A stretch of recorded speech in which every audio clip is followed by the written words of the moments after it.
అందుకే ఆ రోజు ఇచ్చిన మాట చాలా కష్టాలు ఉన్నాయి.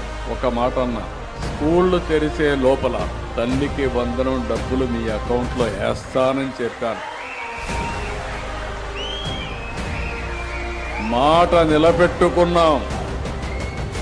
కష్టం ఉన్నా ఇబ్బంది ఉన్నా ఎక్కడ తెచ్చానో ఎట్లా తెచ్చానో నాకే తెలుసు. కానీ మాట నిలబెట్టుకున్న ప్రభుత్వం ఎన్డీఏ ప్రభుత్వం.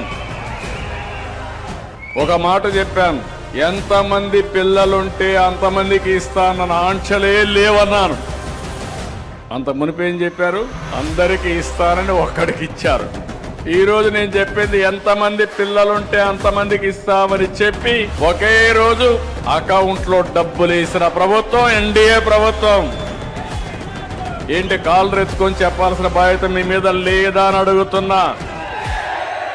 ధైర్యంగా ప్రజల దగ్గరికి పోయే అధికారం మనకు లేదా అని అడుగుతున్నా మిమ్మల్ని.